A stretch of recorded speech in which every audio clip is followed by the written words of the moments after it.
हम दिखा रहे हैं कि असदुद्दीन ओवैसी साहब इस वक्त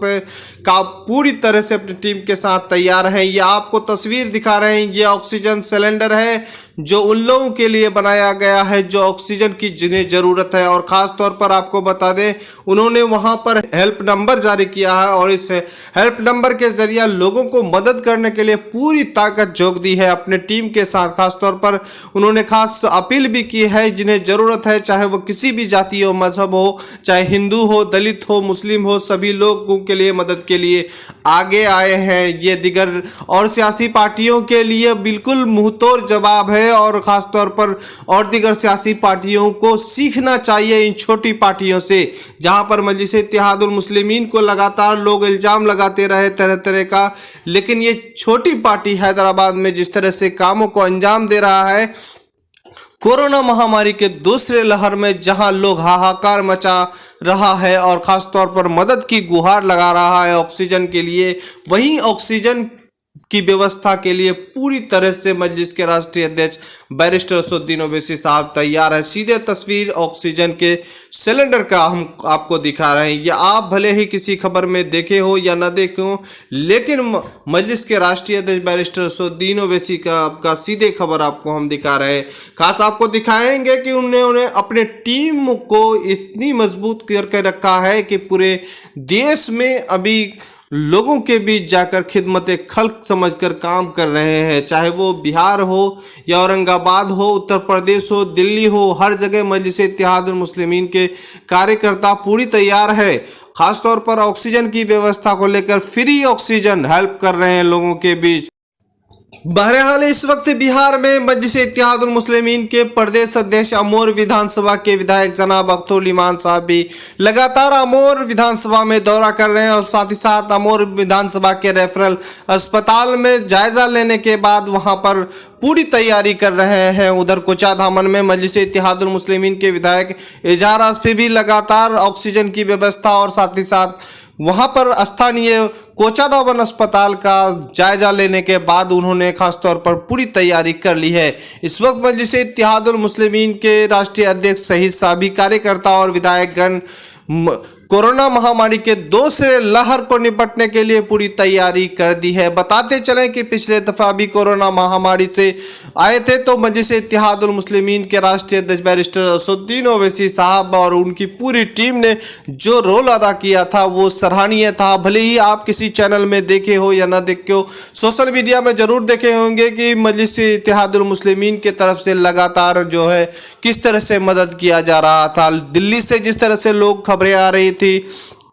हालांकि कई लोगों का सोशल मीडिया में वीडियो आया था, उधर हैदराबाद से भी खबरें आई थी, लोगों को घर पहुंचाने तक भी मजलिस इत्तेहादुल मुस्लिमीन ने मदद किया था। इस वक्त बहुत सारे लोग ऐसे हैं जो दिल्ली, पंजाब आदि जगहों में पलायन के, ज़्यादातर बिहारी मजदूर हैं। ऐसे लोगों को भूखमरी की कगार में खबरें आ रही हैं कि इस वक्त लॉकडाउन भी है और कोरोना के दूसरे लहर ने झिझोर कर रख दिया है। इस वक्त मजलिस इत्तेहादुल मुस्लिमीन फिर उम्मीद की किरण बनकर आई है और साथ ही साथ मजलिस के राष्ट्रीय अध्यक्ष बैरिस्टर असदुद्दीन ओवैसी साहब भी अपने स्पीच के दौरान उस दिन कहा कि लोगों के लिए मदद करने के लिए आगे आना चाहिए, चाहे वो किसी भी जाति और धर्म का हो, लेकिन इस वक्त मजलिस के कार्यकर्ता उन्हीं को फॉलो करते दिखाई दे रहे हैं और साथ ही साथ मजलिस पूरी ताकत के साथ इस कोरोना महामारी के दूसरे लहर को रोकने के में कामयाब होगी और साथ ही साथ लोगों को जागरूक भी कर रहे हैं कि मास्क का प्रयोग करें, साथ ही साथ डिस्टेंस बना करके रहिए, सुरक्षित रहिए, घर में रहिए।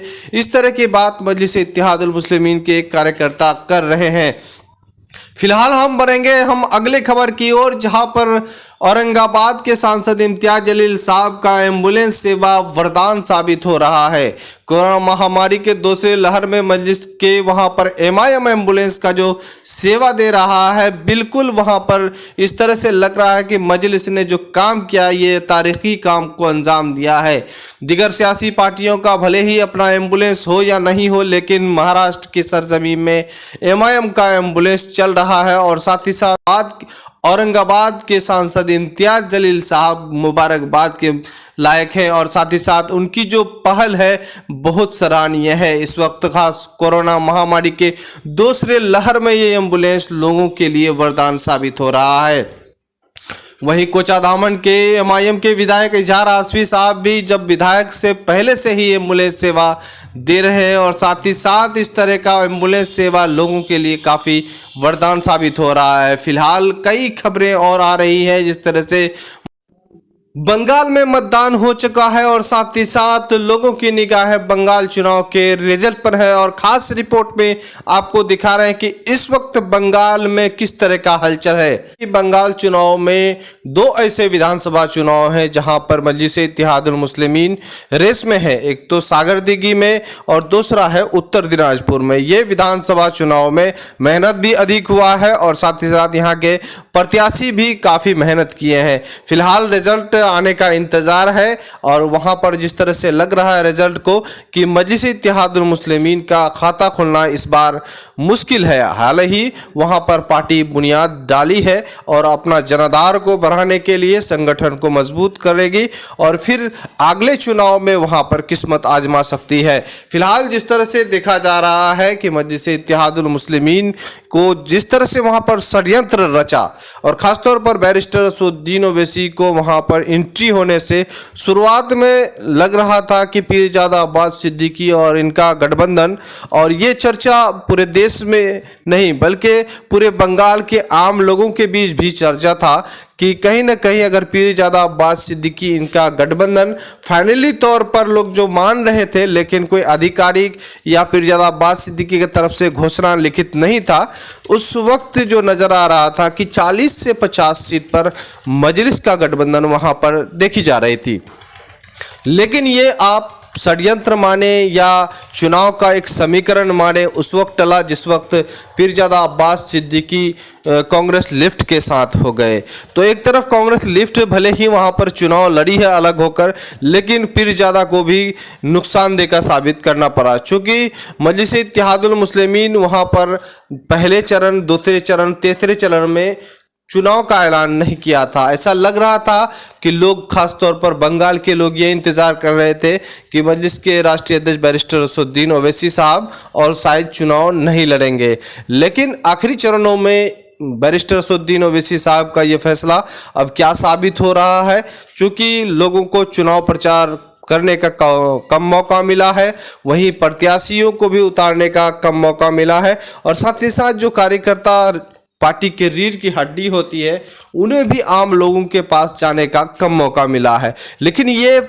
तय है कि मजलिस के राष्ट्रीय अध्यक्ष बैरिस्टर असदुद्दीन ओवैसी साहब जो चुनावी सभा किए तो उनका असर पड़ा है जो उसका वोट प्रतिशत को बढ़ा सकता है। फिलहाल जो देखा जा रहा है कि वहाँ पर और भी स्टार प्रचारक थे मजलिस के, वहाँ पर नहीं पहुँच पाए। वहाँ जिस तरह से सरकार के प्रशासन ने परेशान किया मजलिस-ए-इत्तेहादुल मुस्लिमीन को और आखिर कोरोना महामारी ने वहाँ पर चुनाव प्रचार को रद्द करना पड़ा। इस तरह से देखा जा रहा है कि बंगाल चुनाव में मजलिस-ए-इत्तेहादुल मुस्लिमीन के लिए अच्छा संकेत नहीं मिल रहा है। बहरहाल जो हमने रिपोर्ट बताया है वो बिल्कुल ज़मीनी रिपोर्ट बताया है। ऐसा नहीं कि मजलिस-ए-इत्तेहादुल मुस्लिमीन को हमने इस एग्जिट पोल में 2-4 सीट दे रहे हैं, लेकिन आपको बता रहे हैं कि वहाँ पर 2 विधानसभा में मजलिस जो है मजबूती में है। अब वहाँ के मतदाता किस तरह से वोट किए हैं, चूँकि स्थानीय लोगों से हमारी बातचीत हुई और कई लोगों ने बताया कि इस दफ़ा जो, हालांकि मजलिस से नाराज़ नहीं है,